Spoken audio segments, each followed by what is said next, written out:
Salut à tous, j'espère que vous allez bien. Donc toute nouvelle vidéo, premier grand chelem de la saison à l'Open d'Australie. Donc comme d'habitude, petite présentation d'avant-tournoi.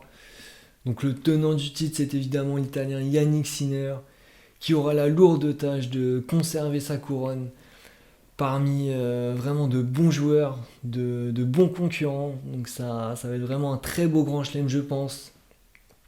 La surface dure extérieure, plutôt rapide d'après les commentaires des joueurs en 2024.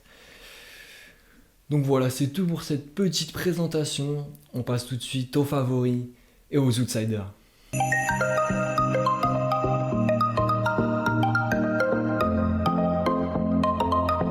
C'est parti, le premier favori, c'est l'Italien Yannick Sinner. Donc comme je vous le disais, tenant du titre. Et pour moi, c'est vraiment le favori numéro 1 dans ce tournoi. Sauf qu'il y a quelques jours, la décision du tribunal arbitral du sport est tombée. Et ça va peut-être rebattre les cartes. Est-ce que ça ne va pas le perturber pour ce tournoi? Telle est la question. Donc pour rappel, l'agence mondiale antidopage qui réclame entre 1 et 2 ans de suspension pour l'Italien. Donc c'est vraiment pas rien, c'est une sacrée décision. Donc à voir sur ce tournoi si ça va le perturber dans ses matchs au niveau psychologique. Parce que pour moi au niveau de jeu c'est l'un des favoris du tournoi. Le deuxième favori pour moi dans ce tournoi c'est le Serbe Novak Djokovic. Évidemment qui va tenter d'aller chercher un 25e grand chelem qui serait un record hommes et femmes confondus. Il dépasserait Margaret Court. Donc sacré record à aller chercher pour le Serbe. Et je pense qu'il a vraiment de très très bonnes chances d'y parvenir. Il perd très tôt à Brisbane face à Opelka. Mais on sait que les grands chelems c'est pas pareil avec Djokovic. Et il faudra voir son tableau, mais pour moi il va faire un bon tournoi. Le troisième et dernier favori c'est l'Espagnol Carlos Alcaraz. Donc qui termine 2024 pas très bien, pas de bons résultats dans les principaux tournois. Je pense qu'il va vouloir briller à l'Open d'Australie, surtout que les dernières années, c'est pas un tournoi qui lui a réussi. Donc je pense qu'il va vouloir être performant. Et voilà, pareil, il faudra voir son tableau et surtout son niveau de jeu.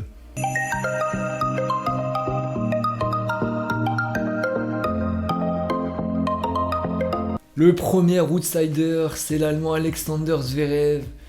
Donc contrairement à Alcaraz, il a fini 2024 en trombe, vraiment en très très grande forme l'Allemand. Donc il n'y a pas de raison pour qu'il commence 2025 mal. Je pense qu'il a toujours un très très bon niveau de jeu. Et pour moi, il va faire un bon tournoi. Il joue assez bien en Australie. En plus, sur surface rapide, je pense qu'il peut bien jouer. Donc il faudra voir l'enchaînement des matchs et son parcours. Deuxième outsider, j'hésite à le mettre, c'est Medvedev. Donc on l'a dit dans la vidéo récap de l'année 2024. Vraiment pas une bonne année pour le russe. Mais je pense qu'il peut se rattraper dès le premier tournoi en 2025, son premier tournoi de la saison, sur une surface donc rapide comme je le disais. Surtout qu'il a fait finale l'année dernière, c'est un tournoi qu'il aime plutôt bien. Il a fait 2 finales ici, dont 2 défaites malheureusement. Mais je pense qu'il peut faire un bon tournoi. C'est tout pour les favoris et les outsiders. On passe tout de suite aux meilleures chances françaises dans ce tournoi.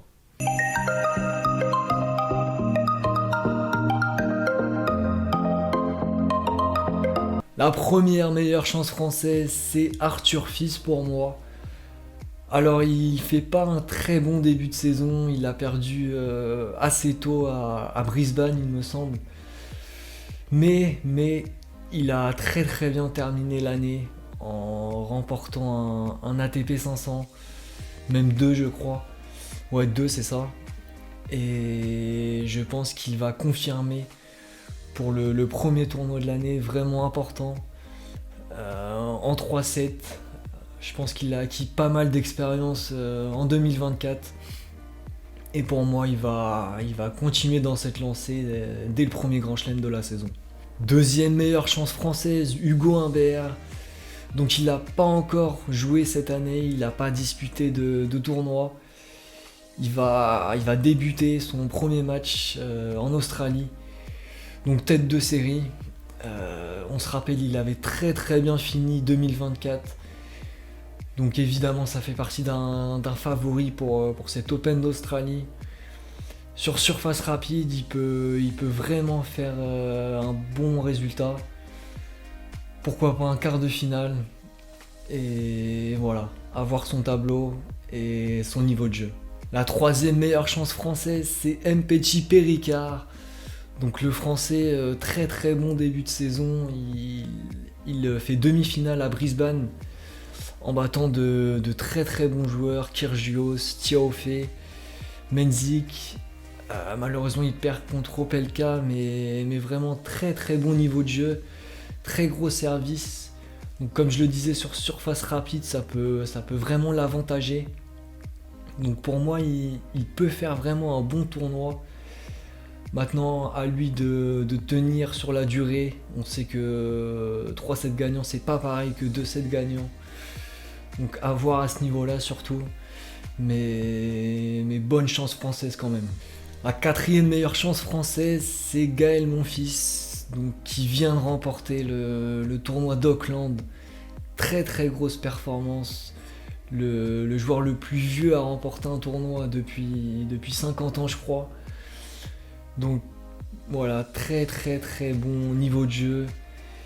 Il a fait un très très bon tournoi.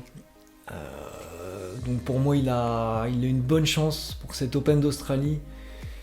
Mais comme je le disais, 3-7 gagnants, l'enchaînement des matchs, à son âge, c'est pas évident. En plus, avec les conditions climatiques, ça va être difficile. Mais voilà, il reste sur une bonne dynamique. Et pourquoi pas faire un bon tournoi. C'est tout pour les meilleures chances françaises. On passe tout de suite au tableau du tournoi.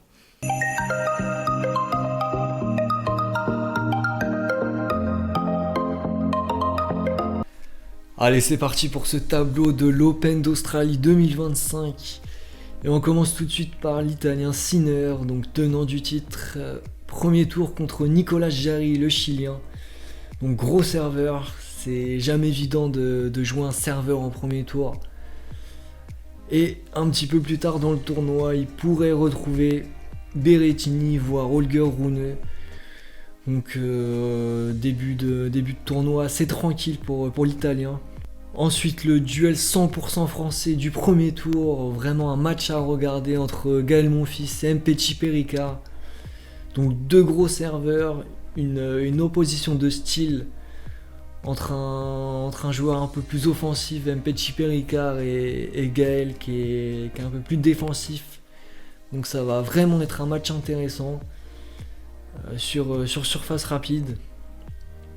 Donc une surface qui correspond bien aux deux joueurs.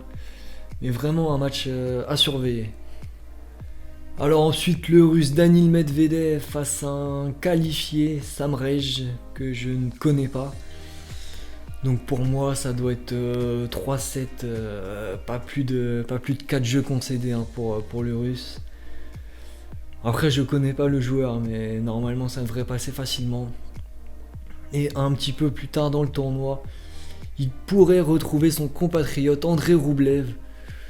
Donc ce serait un match vraiment très intéressant entre deux joueurs sulfureux avec le sang chaud. Donc ça promet vraiment. Ensuite le Serbe Novak Djokovic face au qualifié américain Bazavared. Donc à première vue plus qu'abordable pour le Serbe, ça devrait passer en 3 petits sets. Et un petit peu plus tard dans le tournoi, il pourrait retrouver Dimitrov, voire Jiri Lehečka. Donc pas évident, hein. Dimitrov bon joueur sur surface rapide, Lehečka pareil, j'en ai parlé dans la vidéo récap. C'est un joueur très très talentueux. Donc vraiment prudence pour Djokovic. Ensuite l'Espagnol Alcaraz qui va jouer Shevchenko au premier tour. Donc reprise vraiment en douceur, ça devrait passer tranquillement. Premier test pour l'Espagnol, ce sera contre Draper. Donc parcours assez tranquille aussi. Arthur Fils, notre meilleure chance française, va jouer Virtanen au premier tour, le Finlandais, qui n'est pas mauvais, donc match à ne pas prendre à la légère pour Arthur. Et lui, son premier test, ce sera face au Français Hugo Humbert, qui va jouer Gigante au premier tour, inqualifié. Donc dès le deuxième tour, on pourrait avoir Humbert Fils. Donc ça promet aussi un gros match. Et on termine par Alexander Zverev face à Lucas Pouille, le français qualifié. Donc je pense que ça devrait passer pour Zverev. Son premier test ce sera face à donc Humbert ou Fils pour Zverev. Donc pas trop de soucis pour l'Allemand. Allez, on approche de la fin de cette vidéo. Donc les demi-potentiels pour ce premier grand chelem de la saison, c'est Sinner Fritz et Zverev Alcaraz. Donc bien sûr c'est en fonction des têtes de série. On n'aura pas forcément ces demi-finales évidemment. Et mon pronostic pour le vainqueur final du tournoi, je vais partir sur Novak Djokovic. Je pense qu'il peut réaliser dès le premier grand chelem de la saison le record, 25 titres du Grand Chelem. Il en a les capacités, je pense qu'il en a l'envie. C'est un petit peu ce qui lui manquait sur 2024. Donc Novak Djokovic vainqueur, c'est mon pronostic. C'est tout pour cette vidéo, on se donne rendez-vous juste après le tournoi pour analyser tout ça. En attendant, prenez soin de vous. Ciao ciao.